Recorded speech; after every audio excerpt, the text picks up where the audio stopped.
Let's quickly do introductions. I'll introduce the people that are at the table. I'm going to start by introducing Sarah Hadler, who's at the end of the table. She's our Safe Routes to School program manager. She works with schools in Santa Rosa as well as all over the county. We have Laurel Chambers, who is our from the Department of Health Services. Remind me what your title is. Healthy Eating Active Living. Healthy Eating Active Living Coordinator, and she runs the Vision Zero Advisory Committee in Sonoma County, and so she's been involved with that. We have Michael Kellison, Bellevue School District Superintendent.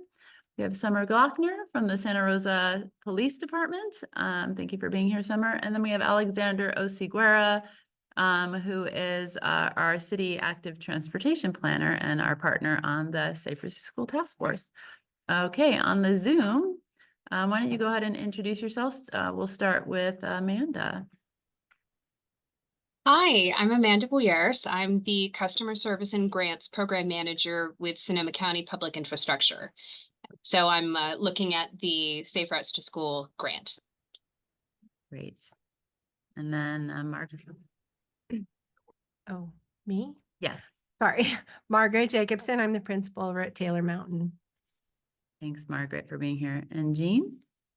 Hi, I'm Jean Walker. I'm the principal over at Meadowview. Wonderful. And Dana? Hi, I'm Dana Trey with the Sonoma County Transportation Authority. And Jean. I'm sorry, not Jean. Nina. Hi, everyone. Nina Craig, principal at Bellevue Elementary. Thanks so much for everyone from the Bellevue district being here today, which is great because we've got some Bellevue, some specific things to talk about that impact your district. I wanted to start with a quick Safe Routes to School update. Just what's going on in the Safe Routes program. Right now, I believe Meadowview is the only school in the Bellevue School District who's enrolled in our non-infrastructure program, but all schools in Sonoma County are part of the Safe Routes to School program because we are looking to assess all the schools in Sonoma County in Santa Rosa, that is, for barriers to walking and biking, and that's what this task force is all about. Give me 1 second to open my presentation and share a screen. I had it open, but I think it got shut when we were dealing with technical difficulties. So just give me a second.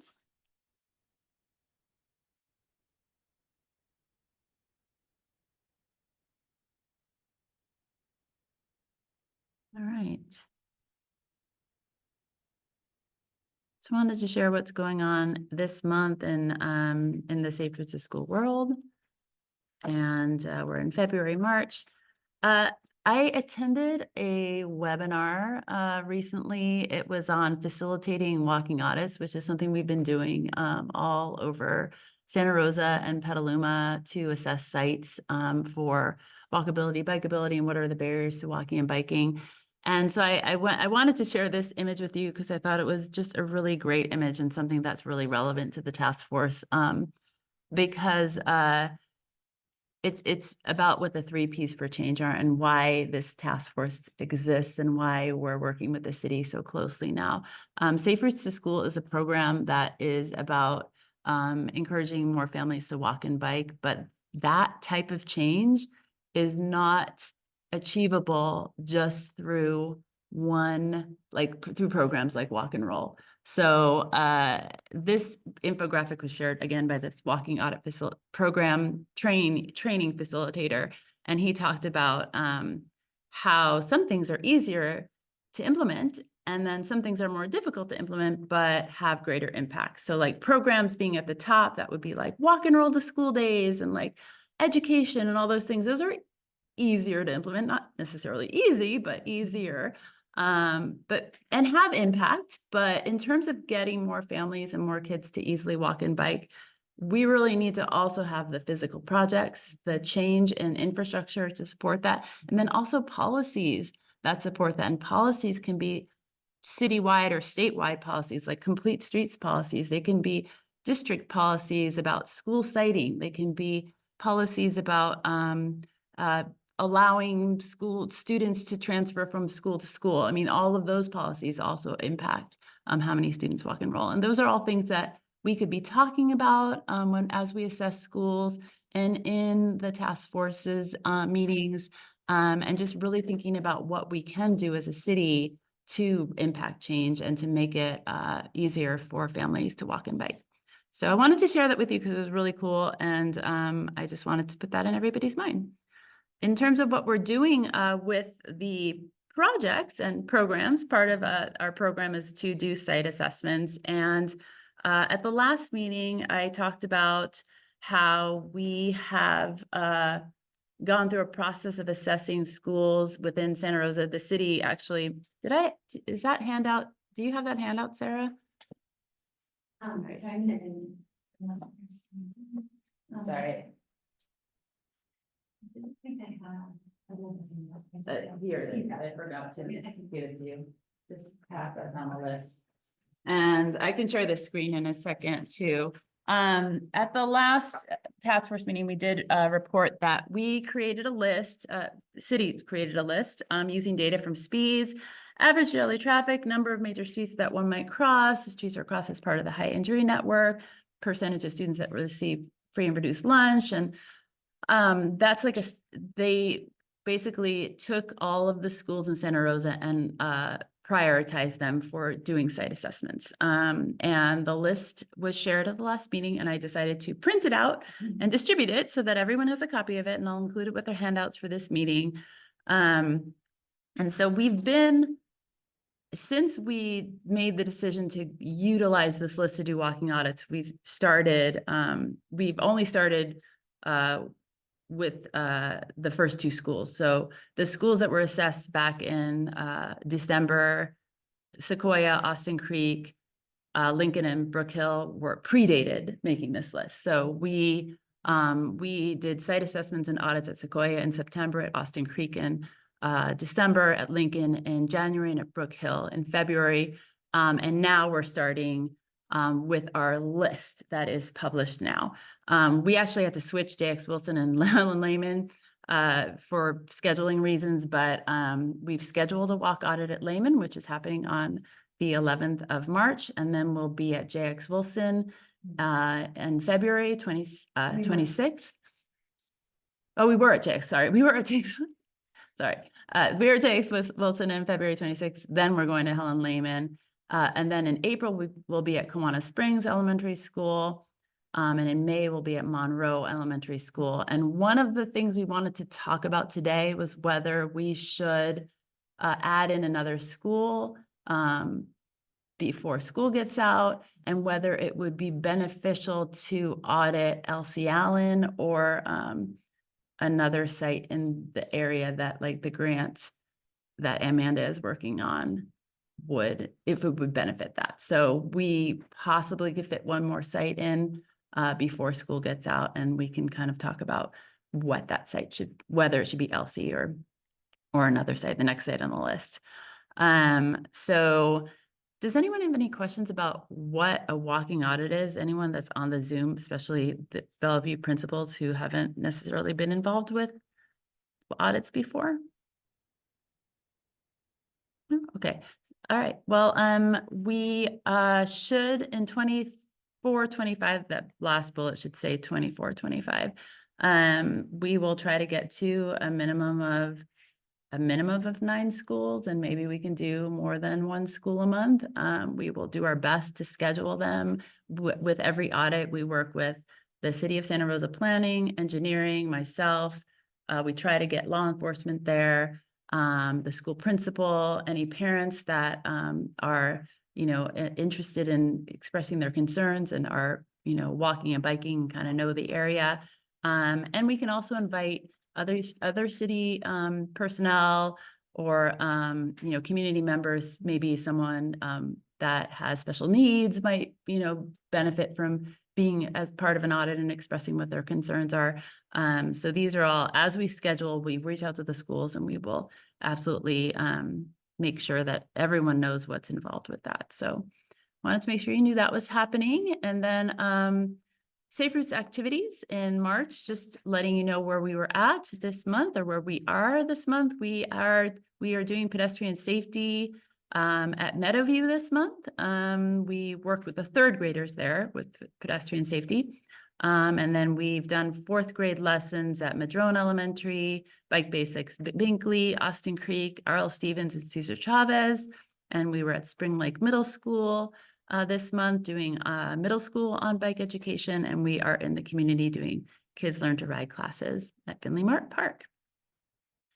And the other thing I wanted to make sure you knew about is that March, every month, for those schools that are enrolled in the Safe Routes program, they have the option of doing a walk roll day every month. So not every school has the capacity to do that.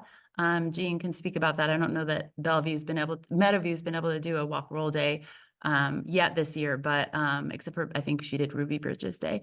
But every month we have a theme and a challenge, and our theme for March is March of the Penguins. And today was the walk roll day for a lot of schools that celebrated walk and roll in March. Some of them do it on alternate days, but and then our challenge is March of the Penguins, where students can track their miles, how many miles they walk and bike during the month of March. And also they can track bird observations and titles of books they've read about birds, California birds, and also titles of books or documentaries they've watched about penguins.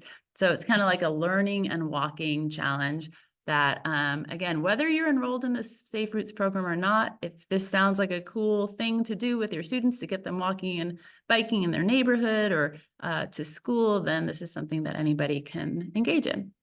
The other thing I just wanted to let everyone know about, and I'll stop here so that we can move on, is that Bike to School Day is on May 8th. Schools do not have to be enrolled in the Safe Routes to School program to participate in the Bike to School Day event. It's a countywide event, so any school can register. Registration's open till the 10th of April. And registered schools we provide a list of all the schools that are participating to local law enforcement and to the media. And we give all the participating schools posters and swag to help, make it a fun day for the kids. And we've got some really cool swag this season for Bike to School Day. And like if you're again wanting to just do one walk and roll event this year and you want to promote Bike to School Day, go for it. And again, it is a Bike to School Day, but it's a bike, walk, roll, scooter, skate day. So it just highlights bicycling. So anyway, that is my presentation for today. Does anybody have any questions who are on the Zoom? And then if anyone in the room has questions, we can pass the computer on. Okay, it looks like no questions in the Zoom. Anyone have any comments or questions? All right, so moving on. I know Alexander has some information to report, so I'm going to hand my computer over to him. Yeah. Yes. And I'll get yours. Look at your presentation up.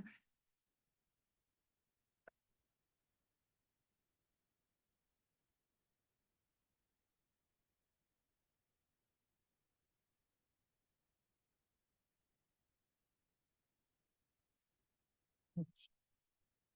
Doing there it is. Here you go. There you go.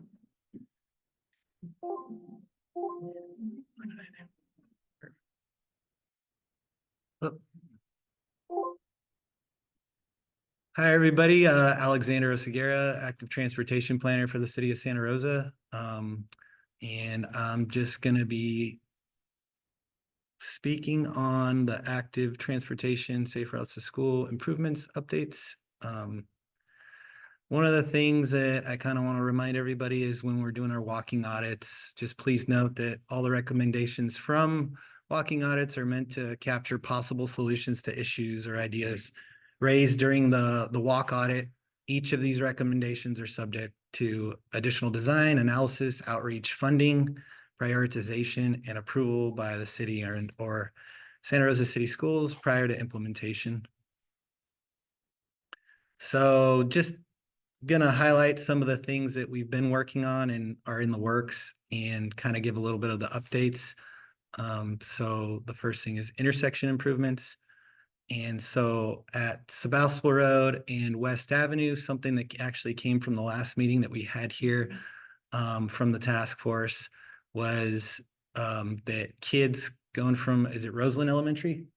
Yes. So from Roseland Elementary going to the Boys and Girls Club, where like crossing the street, not at the crosswalk on the other side, on the east side of West and Sebastopol Road, and just kind of going across the street. So we kind of wanted to make it more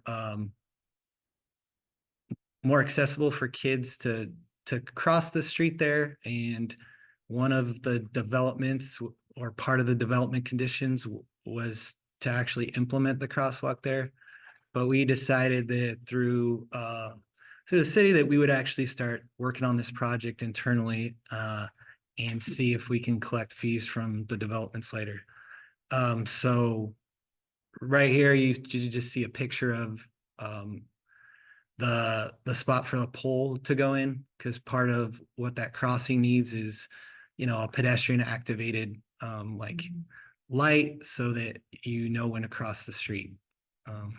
So that's in the works, and I'm happy to see that moving along. For a while there, it wasn't moving. Obviously, the rain's been hindering a lot of the projects we have going in place, but this one's been moving forward, thankfully. Another thing that was brought up in one of the task force meetings was the Hearn Avenue and Burbank Avenue signalized intersection. So right now, our preliminary construction schedule for this project is from October 2024 through March 2025. Preliminary schedules, large windows due to the project being in the early stages of acquiring the easements. So that just means acquiring the land around that we need in order to install the signal properly. So look for that coming 2025 at the latest. Hopefully we'll start construction in 2024 in October. Another thing that came from a walking audit, so walking audit at Wright Charter School, was to install a crosswalk going across Finley Avenue.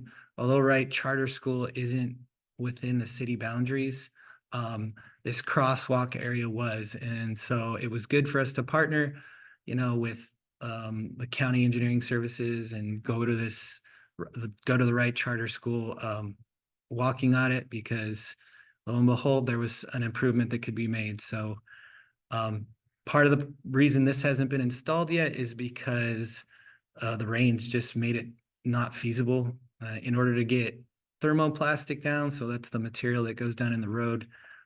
For the crosswalks, you have to have meet certain temperatures, and also, it has to be dry enough for it to be installed. But that, I just talked to the supervisor in the streets department, and he said that it should be installed partially, if not fully, on Friday, weather permitting, of course.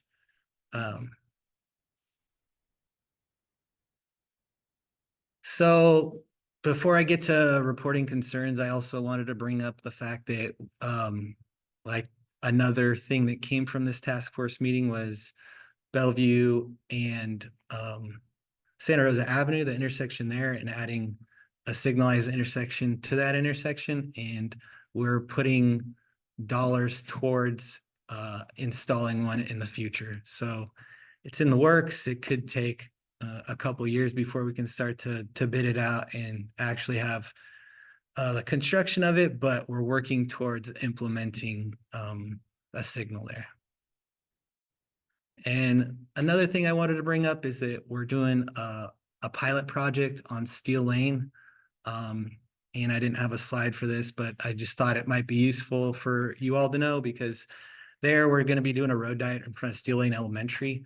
And what a road diet is pretty much taking a travel lane going in either one direction or both directions, and then making the crossing distance for, pedestrians, mostly school students, shorter, so that there's less chance of, being hit at the crosswalk or people running the crosswalk, and it's a shorter distance for people to cross.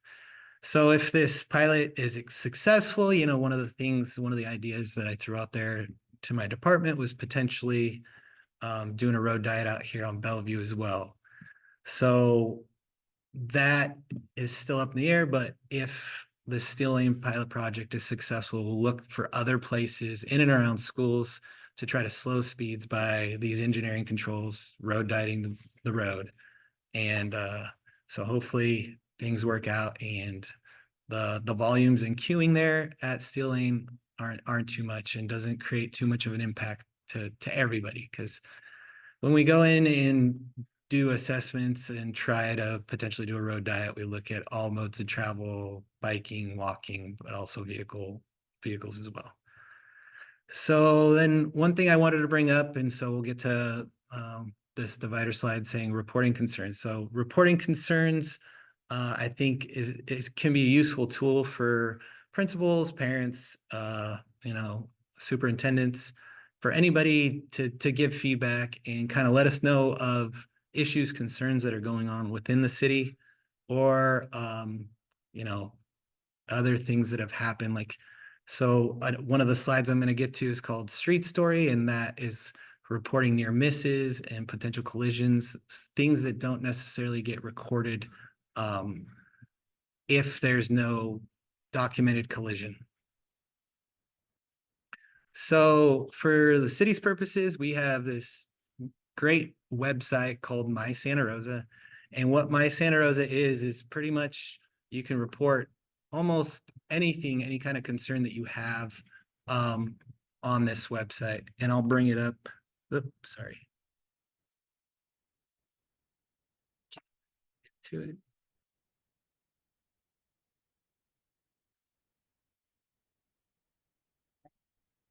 Well, I don't even see the mouse on there. I can just escape for a second. Oh, no. Can you get to the internet and Yeah. I'll bring it up Reshare that the way. screen. Yeah, Yeah, my mouse. I don't know why that's it's all right. working for you. Just a second. I'm gonna try to get that Whoops. link up by going to the website. For some odd reason, it wasn't allowing me to use the cursor to scroll to that. My center. Yeah, it's right there. Okay, that's I'll probably. just share the screen for you.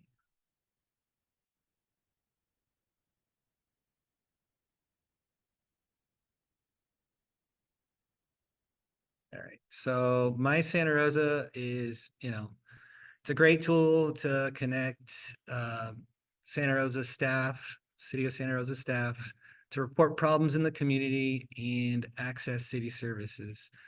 There's something within the city limits that needs our attention, simply submit a service request. And you can even attach a photo. And it's a pretty useful tool. So you get on this website and you can report like global issues. So this is for reporting issues that may apply to, one or many departments such as graffiti, vandalism, homelessness, and urban camping. And you got like facilities issues. Those are mostly internal things with our buildings. There's parking issues, parks,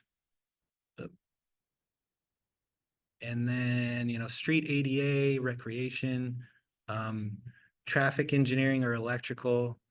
So a lot of the things that, would be of concern to walking and biking to school would be either under the street and ADA bullet. So you click on the bullet and then it kind of gives you an overview of what the potential concerns are. So like storm drain being plugged, streets, pedestrian / roadway type issues, street markings. So say you see some markings or a crosswalk that isn't in, or maybe you think a crosswalk needs to go in somewhere, you could potentially put that in the marking and striping spot. And then if you go back, the other useful tool would be, I don't know why that keeps rolling so much.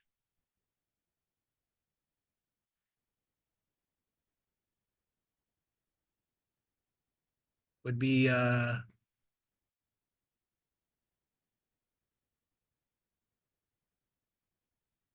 sorry, the traffic engineering and electrical.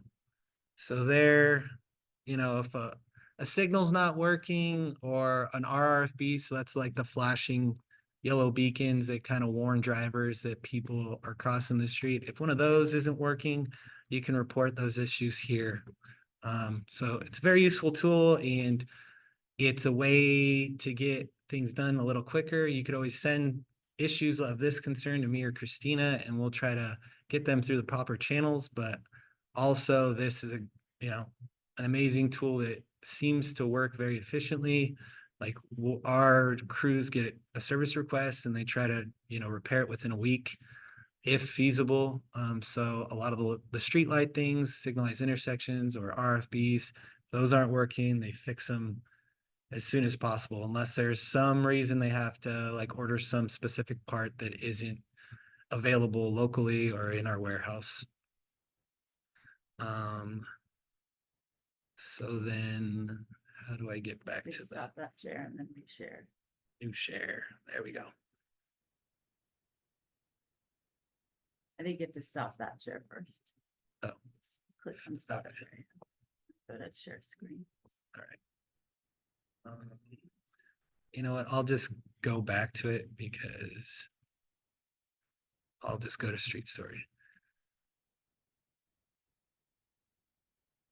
So the other thing I wanted to bring to your attention was this new thing created through Berkeley. It's called Street Story, and what it is basically a tool to report an incident that's happened. Say there was a near miss, you were riding your bike or you were walking, and stuff like that doesn't get reported to the police. So this is a way for us to capture some of that data and use it in our planning processes to see what areas we might need attention. Like say there's something that continually happens at a certain intersection where people are potentially getting hit as they're crossing the street, even though, it's their turn to go when they're walking.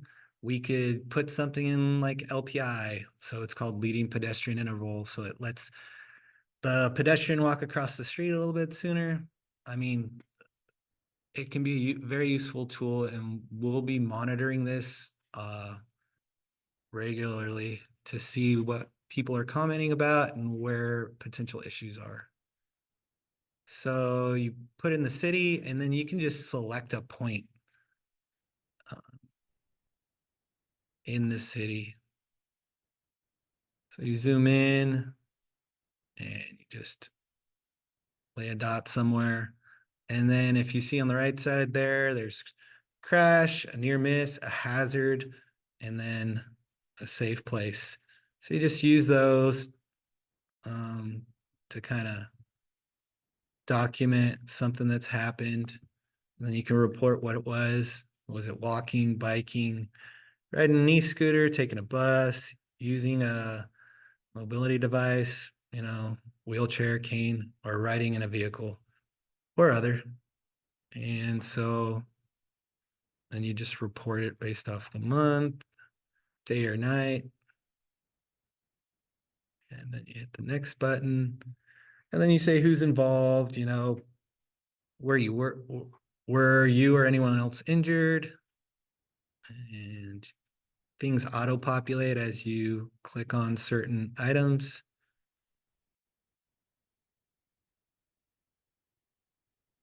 And I'm just kind of doing this to kind of show you what the steps are and how you can report out on things that might happen. And if you want to share this with,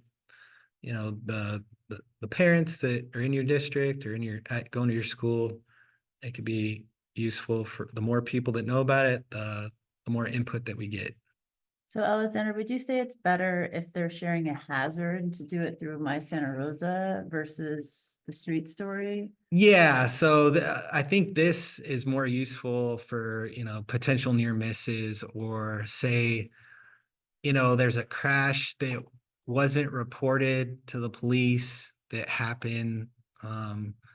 Sometimes I know, like, depending on the cost of what happened somewhere, people don't necessarily like to report it, or if nobody was severely hurt, both parties sometimes don't choose not to report something, but this is like another outlet to like report those type of items as well.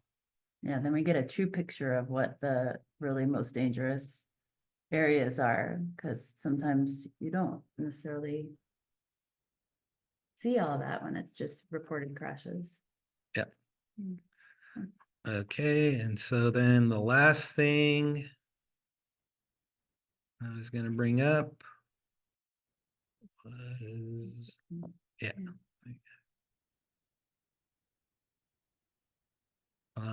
Our active transportation plan. So when it comes to walking and biking, our active transportation plan is kind of where we help see where the gaps are, help us plan out. It also is a tool to help us get grant funding, to, potentially implement through infrastructure, some improvements.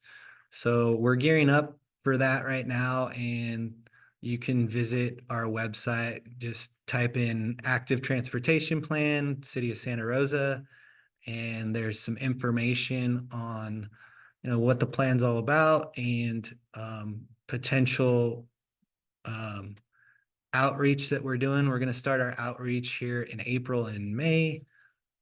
So as things get going, you can check in on that and see where we're at in the process and hopefully give us some input.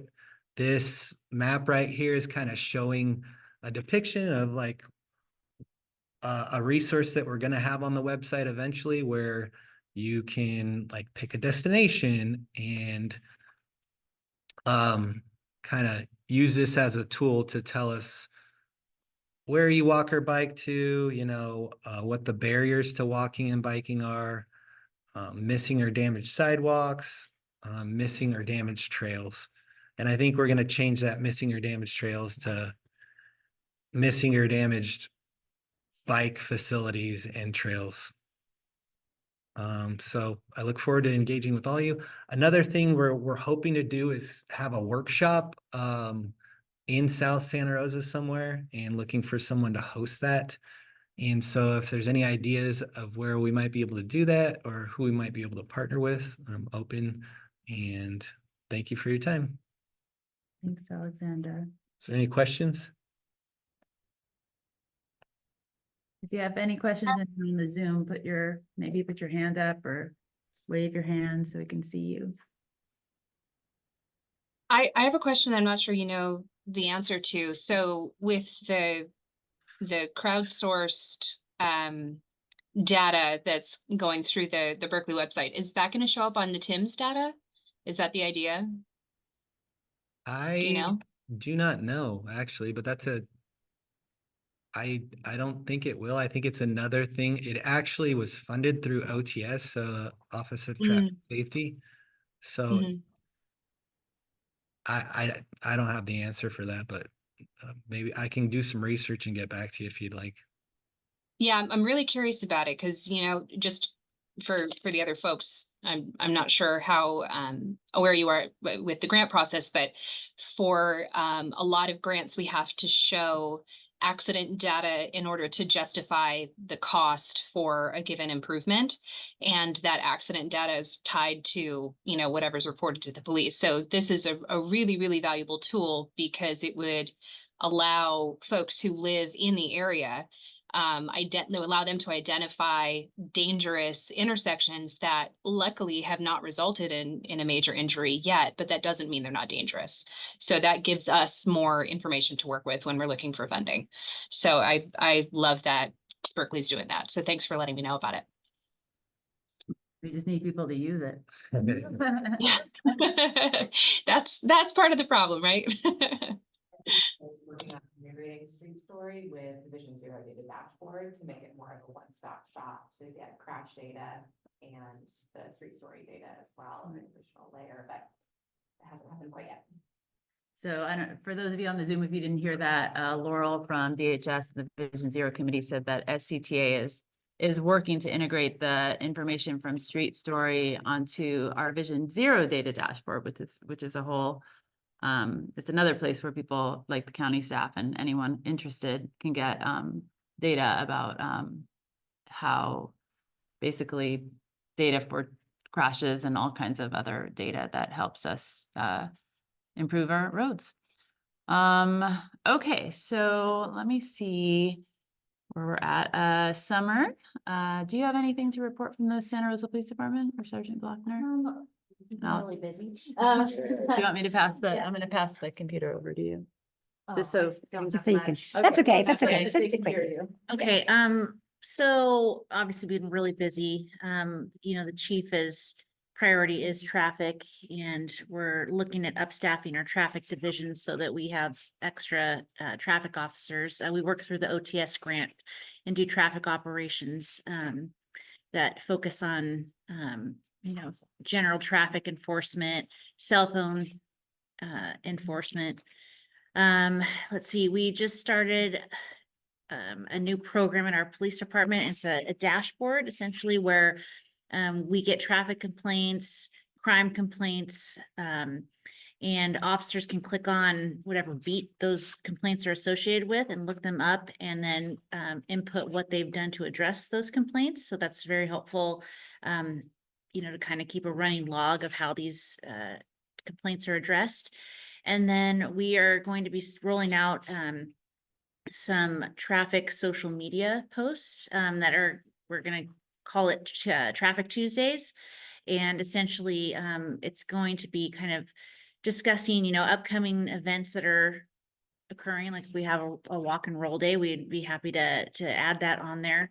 And then also kind of a potential Q&A with people can send in their questions, and then the officer can respond to those questions, just about different laws or, you know, things they might be confused about when, you know, pedestrian safety, driving. And yeah, so that's kind of all I have really. So that's where we're at. Yeah. Mhm. Sarah? Sure. Great, thanks. Right. Unless Laurel, do you have anything to report from Vision Zero or other partners before we get to Amanda's? Yeah. Okay. Why not? Yeah, so hi.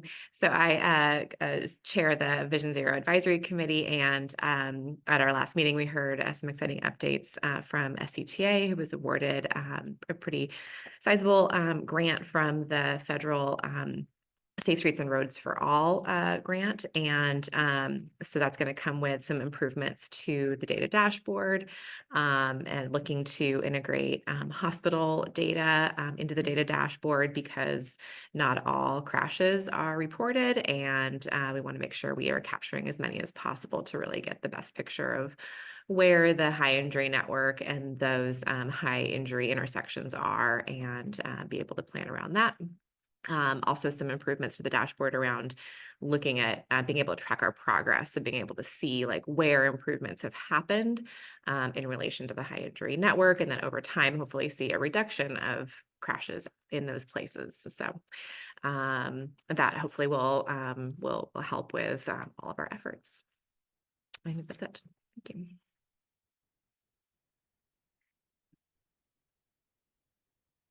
Thank you. Okay, Amanda, you're on for talking about Moorland Avenue and the Bellevue active transportation grant application. And you Yeah. should be able to share your screen. If you have any trouble, let me know. Okay.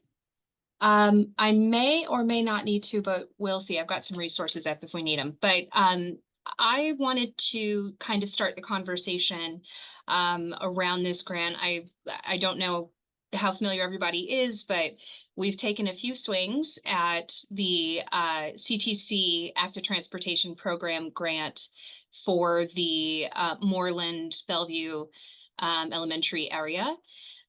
We scored pretty high on the last round, but not high enough. We got 85 out of 100 points, and for funding, you really need to be in the 90s. So we're close. And from that score, we were able to get some recommendations on things that we can improve upon in order to score a bit more highly in the next round.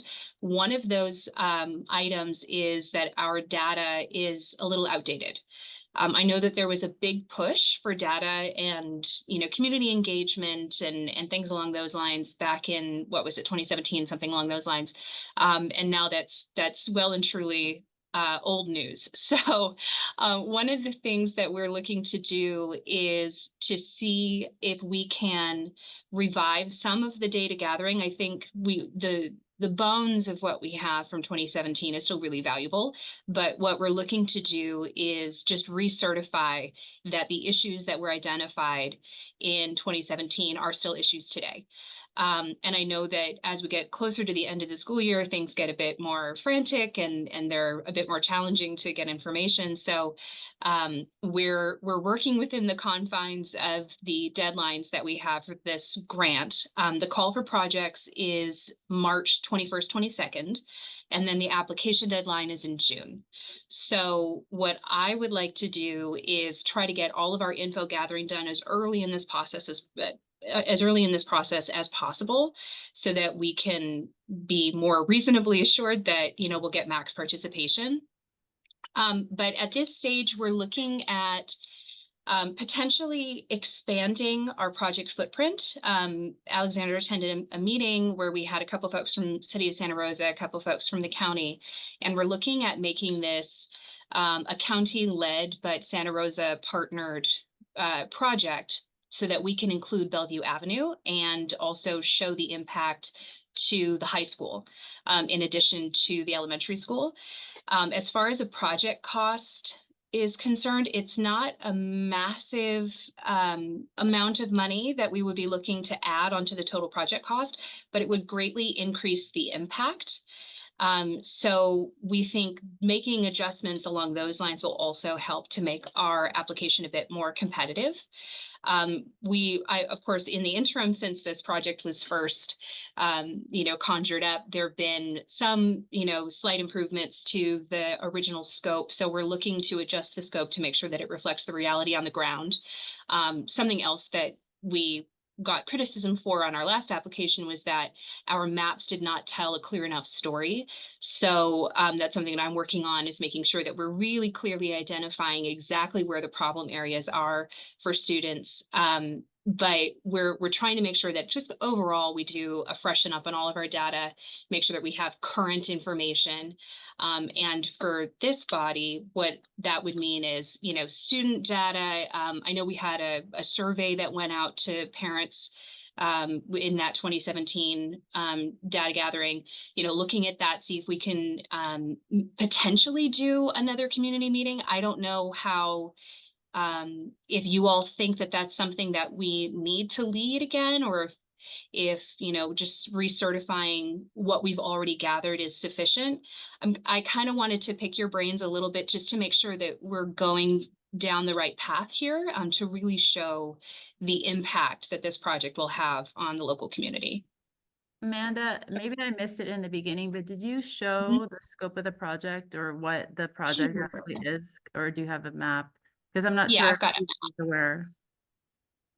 So, okay, so. And maybe also talk about, I don't know, the original scope, but then also what you're thinking of for the expansion. Right. So this is bare bones what the original, oh, here, let me hit share and then you'll see it. There we go. Okay, so this is bare bones what the original scope was. So it was filling in sidewalk gaps in these areas to create a straight for students going to Bellevue Elementary. Now what we're looking at doing is also sidewalk filling along Primrose, and then ensuring that we have a safe. Uh-oh. Amanda, you cut out. Oh no. Am I back? Yes, you're back. You're back. Is that Shut Amanda? down for a second. Yeah, okay, just reshare your screen and come back to it. Oh. Okay, let's see. Hopefully it doesn't crash. Okay. So, so what we're talking about now is, I understand that this path here between Oasis and West Robles is complete. At least that's what my project manager says. I haven't been down there, so I want to take a look at that and make sure that we've, checked every box in in that area. But what we're looking at doing is also filling in sidewalk gaps along Primrose, and then including a crossing over Bellevue for the high school students. So obviously that's City of Santa Rosa territory. So we're working with our city partners just to make sure that, you know, we're following whatever they need us to do and that we're all on the same page. This is still really, really preliminary. But I think by including Primrose and adding the Bellevue section, not only do we include the data from the high school, but also there's far more crash data on Bellevue Avenue that will help justify the need for the project than we were able to capture in the Moorland neighborhood. And this kind of goes to what I was talking about before, is that we're really limited to, you know, whatever we can get from, you know, police reports and, you know, things along those lines showing how a certain area is maybe more dangerous for pedestrians. And just by the nature of, you know, Bellevue being more major thoroughfare, we have more of that data in that area. So it would help to justify the overall project if we can include that intersection. So what data do you need, Amanda, from like, and from what schools? So I would want to have updated free and reduced lunch data from Bellevue. I'd like to explore sending out a survey. This is an example of the 2017 survey that we used and sent out, and we used this data to compile some statistics for our application in 2017. So it's a not super involved, just a couple of pages. We do have this translated into Spanish as well. But this will give us information that we can include in our application. I'd also love to get letters of support from any and everyone. So I have my short list of folks, you know, people like, you know, Safe Routes to School and, you know, the schools that will be involved in all of that. But if you have any ideas on any additional participants that might be willing to give us a letter of support, that would be helpful. That's kind of the broad strokes of what we're looking for from the school. I have to reach out to the high school. I've not spoken with them yet, just to see if we can start compiling some of this information from them as well. But I also am curious, we have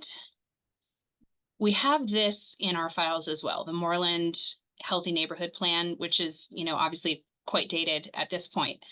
I'm wondering if any of this information has also been updated, or if this is something that was a county-led effort. I don't have a lot of background on this file. Do you all know? Laurel has something she wanted to add about that. Yeah, hi. So yeah, this plan that you're showing right now, this was created by Kelly Elder, who used to be with the Department of Health Services, and this was a project of hers. She worked with the neighborhood advisory team in Moorland to create this this project.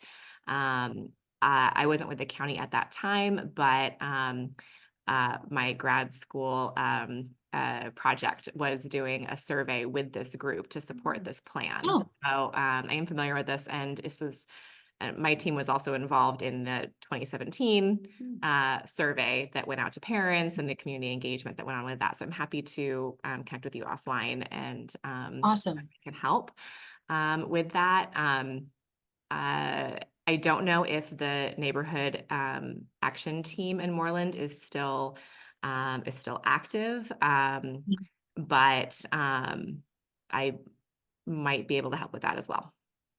Okay, yeah, that would be great, because, you know, this is such a valuable chunk of information, and I it's sort of been just recirculated over and over again. So part of what I'm trying to do is take a look at all of these sources that we have, identify where they came from, and see if we can get, you know, new information, new numbers. So that would be really helpful. Yes. Great. I can give a few pieces of input Okay, from the okay. district Pass you over. perspective. And Yeah. actually, probably I'll defer to Nina Craig, who's principal at Bellevue Elementary, was probably present during the time when that initial surveying occurred. And I'm I'll volunteer her to be in support of another survey if necessary to help with that from our parent community. One of our trustees is actively involved in the Moorland community. Irene Rosario is her name. And she would be a good point of reference to kind of see where, I can't speak to where the neighborhood group is right now, but I know she's very actively engaged. Chris Kersey as a supervisor is also very involved in the Moorland community. So that would be a good resource in support of the project. Those are just some of the things that come to mind and people's names who've come across my desk. And then as far as numbers for free and reduced lunch, we can easily pull those for you by school site. So you could incorporate that data. Great. Something else that was, I'm sure, a component in the original application, but something that I'd like to explore, data gathering. So I don't know if you remember, but there is an educational component with this project. So it's, doing walking bus and, having a lot of parent involvement. Is that something that you see as a feasible thing for us to do if we were to, say that we wanted to have a bit more of an educational component to this implementation plan? I can go over the details, offline, but I'm just wondering if there's still, a groundswell of public support for improving the walkability in this area and kind of what sort of participation we would be able to expect. Nina, do you want to respond to that? I mean, I was a part of it in 2017-ish, whenever that was. And there was a lot of support for it, a lot of parent support, community support, because we just haven't talked about it in so long. It's hard to know, but I would imagine the desire is still there. So is that what you're asking? Yeah. And I mean, do you think it would be beneficial for us to host, another conversation about this, just to sort of revitalize the project, talk about what we're looking to do? I just want to make sure that this is a community driven project as opposed to, us swooping in and saying, here's what needs to be done. I want to make sure that we're meeting the needs of the residents, and those needs may have changed, in the last 5 years. Right. True. Yeah, I think let's go for it and go forward trying to plan something to get more community input. I was listening to your timelines though. Do you need that input by March 21st, 22nd? Okay, we have till June. Yeah. I was like, oh my Yeah, God, so- we have 2 weeks. Let's go. No. Call for projects is very generic. It's, what are you looking to do? Is it an eligible project? It's broad strokes. The application is where we really need to get into the detail. And they haven't fully defined the requirements yet or the scoring rubric. So, they're still figuring out exactly how the program this year is going to differ from last year. But we did have a walkthrough with representatives from CTC, and they seemed really excited about getting this project because we're so close to pushing it over the finish line. I mean, we keep scoring really, really high, but it's just a highly competitive program. So we're taking a big swing at it, and hopefully it will be enough for us to cross the threshold. But participation with City of Santa Rosa, I think, is really essential in this. It's going to really increase the impact of the project, and we can show, a lot more need by including Bellevue and the high school. So I'm hoping this will be the one that we can really knock it out of the park. Yes, me too. Thank you. This is super exciting to bring it back. So thank you. Yeah, whatever we can do, however I can help. My wheels are already turning on different family nights and stuff that we can do to get input. Awesome. Yeah, I'll shoot you an email so we can set up a time to meet in more detail offline. But I really appreciate everybody taking the time and thinking about it. And you wake up in the middle of the night and you say, oh, it would be great for Amanda. Shoot me an email. I'm always awake. But I just kind of wanted to make sure that you guys were all included in this conversation. If you have any ideas on how we can adjust, given that we're sort of readjusting our scope a little bit, then we are open, and we need to have a general idea of what we're doing in the next 2 weeks, but we still have plenty of time before the application. Sounds good. I have some things to just mention and make sure she's aware. Yeah. Amanda, I just wanted to make sure you were aware that we have done a GIS map that shows where students live in relation to Bellevue Elementary School and also Elsie Allen. Oh, great. Okay. Might help, help again, demonstrate the need for that path. I know for sure that there are many, many students who live in that Moorland neighborhood that probably Yeah. walk into school right now because there is no safe way for them to get there. And it's not just, I mean, Bellevue, I don't know, I haven't looked at the GIS map for Meadowview. Jean's on here, maybe she can tell me if any of her students live in the Moorland neighborhood, but Meadowview is also off of Bellevue Avenue. I mean, it's like the end of Dutton Meadow. It butts up to Bellevue Avenue. It's also in the city, and parents did talk about when we were at the parent meeting at Meadowview. I mean, I know this is could not be part of the project, but just mentioning it, that on Dutton Meadow, there's major, there's a lot of issues with students walking to school. And again, this is the city, not county, but if you're looking at like expanding the scope of the project, if there's ways to like deal with some of the issues on Dutton Meadow, so that's just something to consider. Okay. I'm writing it down. And looking at the map too, just again, even if you don't go into Dutton Meadow on this project with the cities can do that for whatever reason. And there's many other reasons. I'm sure that there's, like, I don't know even what the, who owns that land. But just to even look at the GIS map for Meadowview to see if that school community might, want to respond to the parent survey and, things like that. Okay. Great.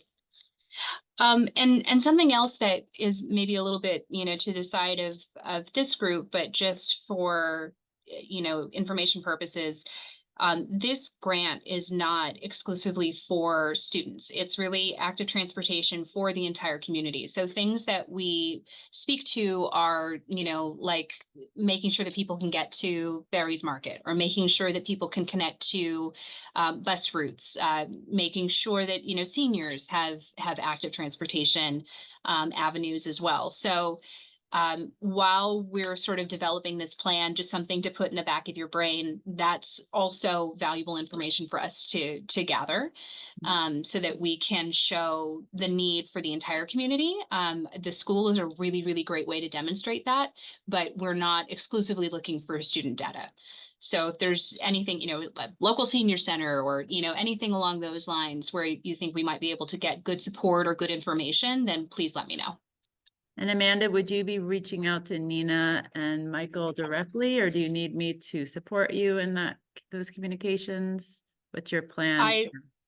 I will reach out to them directly. I should have everybody's email on the invitation list to the meeting, correct? You should, and if not, I can give it to you. You can always email me if you're not finding something you need. Okay, that sounds good. Okay, any other, yeah. Oh, Dana. It's a hand. I have a hand up too. Yeah, sure. Yeah, thanks, Amanda. I just wanted to quickly mention that I am managing the active transportation plan update for the unincorporated county, as well as a countywide one. And, we don't have our outreach schedule and locations totally nailed down for the spring, but we are doing another round in the spring. And would love to, if connect with you about if there's ways we could help get the survey out. We will, our plan will not be adopted anytime on time for your deadline, but we may be able to help get the survey out with events in that area. So yeah, that I would could be follow up with you awesome. by email. Yeah, please do. Please. That would be wonderful. Alexander?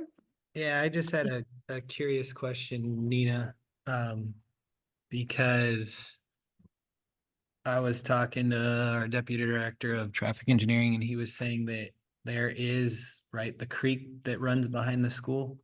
And is that used in, I just want to make sure, the grant's going after the right kind of funding. Like, do you, and I'm not trying to put you on the spot. I'm just curious what your thoughts are if actually putting sidewalk on Primrose is the best solution, or if there's parts of that area that might need more improvement. I don't know. And maybe as we get deeper dive into this, we can answer those as a community, but I didn't know if you had some initial thoughts. The majority of our students come from, I guess, the east side, so come from Moorland. So Yeah. the creek behind, they wouldn't use that path, so sidewalks on Primrose would be the most beneficial. Okay. Because there's hardly any houses, where students would walk from the other side of Primrose, where the creek is. We've had maybe 1 or 2 kids use that creek in the past. And we do have a gate that accesses our campus from the back. But in the last few years, we haven't had anyone use it. Okay, that's good to know. And I'm just curious, like, do students come from Bellevue then too, or is it just mostly Moorland area? It's Bellevue, Moorland, and Todd, Yeah. and then a bunch, and then Stony Point, and then the outskirts, real rural. more Okay. rural. That's good information. Thank you. Thank you. Great. Moving, is there anything else on this agenda item?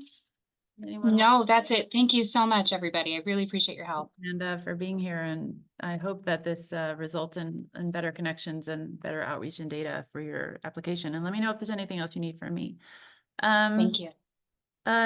So the next item on the agenda is just any district site parent issues, concerns, and opportunities that have not already been shared through the other agenda items. And I know I've got, we've got Jean here and Nina's here, and it doesn't look like Margaret is still here. But did you have anything you wanted to share specifically that we could, document from this meeting about your site, or about or anything that you've been doing with your site that you want to share that related to Safe Routes? Well, I appreciate, Tina, you coming to my coffee with the principal. The parents really enjoyed having those conversations with you. They felt like their voice was heard with that crosswalk issue on Dutton Meadow. So thank you. And I know that they want more crosswalks in front of Meadowview. Yeah, and I wanted to mention that it wasn't just me, it was Tarina Wilson, who is works with Alexander. I guess she's your boss, right?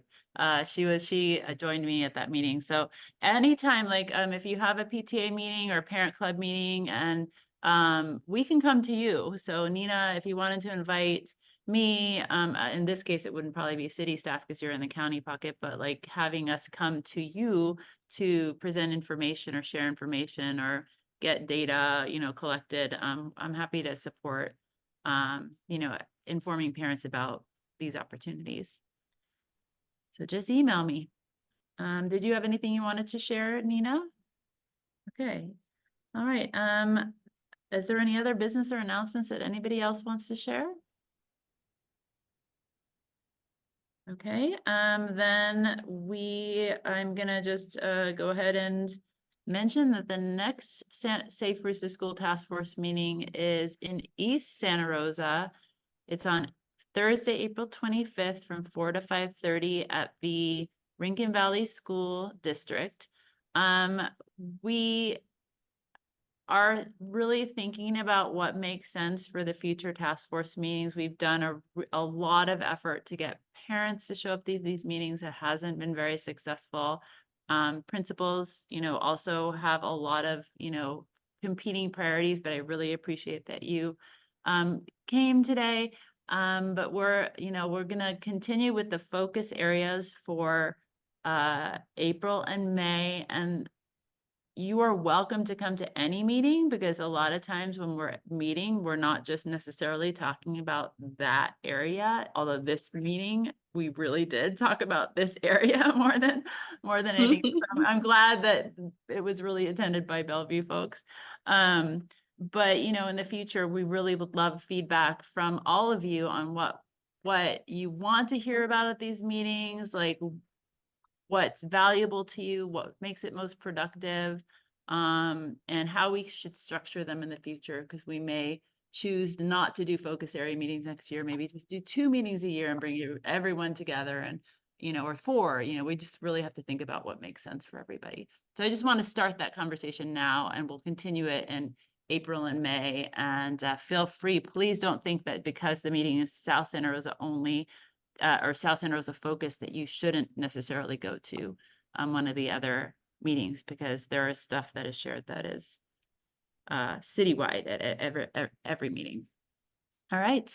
Thank you so much, everybody. And I will get notes out in the next couple weeks, and they'll be sent out to you, and they'll be posted on the website on the Safe Routes to Schools Task Force page for Santa Rosa. All right. Bye-bye.